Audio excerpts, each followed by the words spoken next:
Damien Rider, extreme sports badass, reality TV star, and anti-child abuse activist. All of his achievements went straight to world record because he was the first guy crazy enough to attempt them. Death-defying, stunt after stunt, Damien Rider has proven nothing is impossible. His most famous challenge was to paddle for 500 miles in 17 days, across the shark and jellyfish-infested water off the Australian coast. Most people have given up on him. They all called him crazy, but the real reason why he decided to do it is because he was a survivor of unimaginable abuse. He would turn on you, rip your clothes off, throw you against the wall. His mother's partner abused him and his family for years. And he said, right, I'm gonna have you killed. But after his fourth attempt on his life, he started to look for answers. I just took a stand on my life and thought, well, if they're not gonna find the answers, I am, or I'm gonna die trying.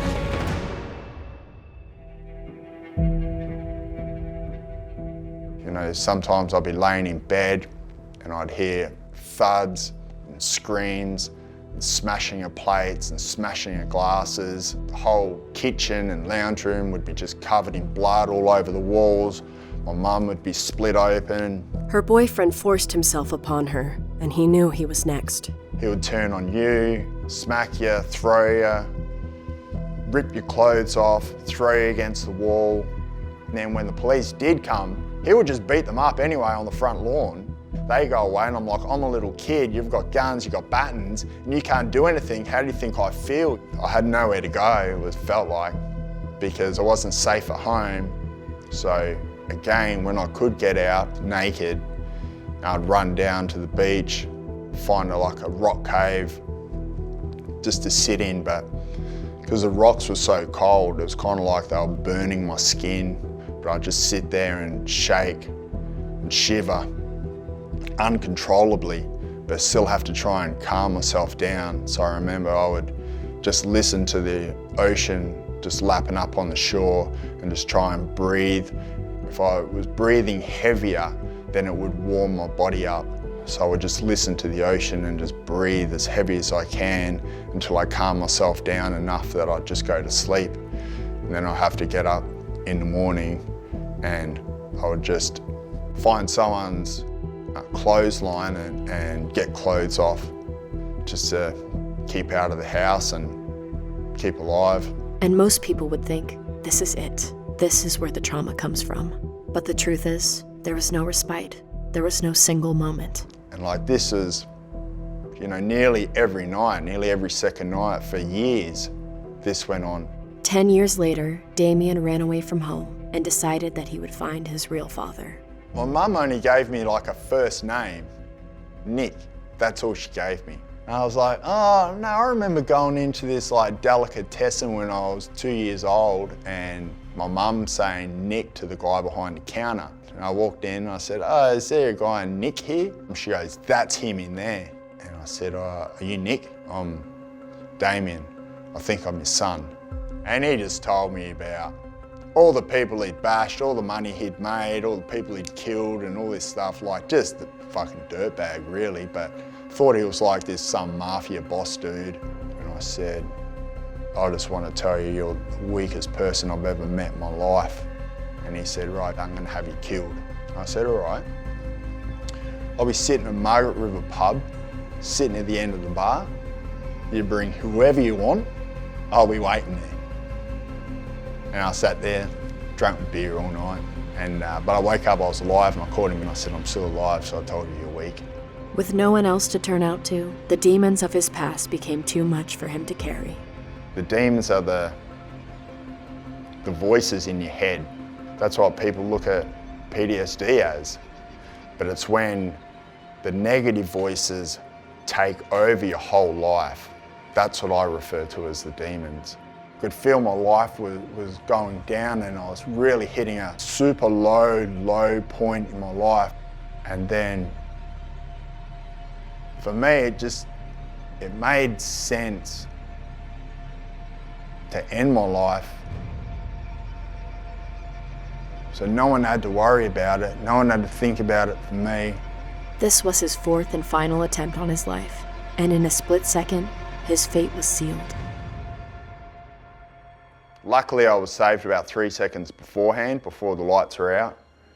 And I started to think about What happens if I go to some other place that we don't know exists and I still have to deal with this? That's exactly what I thought. I got to sort my own shit out myself. I just took a stand on my life and thought, well, if they're not going to find the answers, I am, or I'm going to die trying. And then, yeah, that's when I knew I had to get back into the ocean, start doing things my way. He remembered his time in the caves by the beach, where the ocean was his only companion. He picked up the first board he saw and paddled away towards the horizon. Why the ocean is so healing. I knew there was something special in it that I just had to start exploring. So I went in, checked out what world records were in a sport that I'd only done for 5 minutes. I thought, that's what I'm going to do. So Damien decided to attempt something impossible. 800-kilometre paddle for 17 days in the water. There's probably about a 20% chance that I would make it alive. But also at the same time, I believed that I needed to do something that I was going to be proud of. I kind of looked at my life and thought, well, it can't be as tough as what I went through as a kid, so just start paddling. But in the middle of the ocean, there was no way for him to escape his past. One of the main things was there was no escape from the demons that were coming up. They were just there. They were in front of me the whole time. My childhood, feeling ashamed about it, I knew I was worth more than what was happening to me. At the end of day 4, I was stung by this jellyfish, I was paralysed, I'd seen sharks, I was in so much pain, I was like pretty much washed up on the beach. Should I just give up now? Because this is crazy. And all the voices and all the noise in my head was just so loud. And everywhere that I'd been struck as a kid or thrown against a wall, I could feel that pain in my body the whole time with every single stroke. And I was nearly in tears the whole time of just so much physical and emotional pain that I was going through. And I thought, is this it? Is this it for me? All right, I need to have a look at this. Before I give up, I need to have a look at what I've just gone through. So I really started to process what I was learning along the way. It didn't matter any of the answers to any of my questions that I wanted to know from my father or from anyone, because it was never going to change what happened, never going to rewrite history or my life at all. All that mattered was what I'd learned from my life to get me from there to here, and now use that for the tools to get me from here to wherever I'm going to next.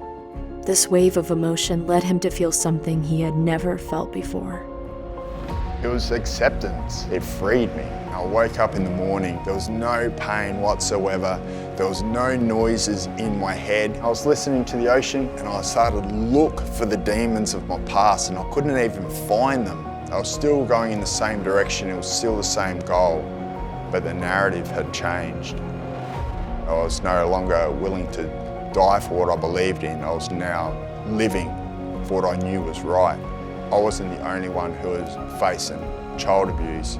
So it completely changed from me doing something that I was proud of for myself to something that was just so much bigger than the paddle, than me. So how could I stop? Damien completed the challenge and created the Paddle Against Child Abuse Association. He then skydived off the top of a hot air balloon, skateboarded for 56 days in the desert, and ran a marathon with a mattress on his back for his association. Now a father himself, he credits most of his achievements to his son. I never had a father, so all I wanted to be was a good father. I did the paddle for him, for me and for him. But for me, I could never ever have imagined how my life would change after that paddle, and how I would go on to change millions of people's lives across the globe. Everyone has so much that they should be proud of who they are. Why? Why can't we just utilize that? Why isn't that our superpower? Don Sarah once said, "There is no timestamp on trauma. There isn't a formula that you can insert yourself into to get from horror to healed. Be patient. Let your journey be the balm."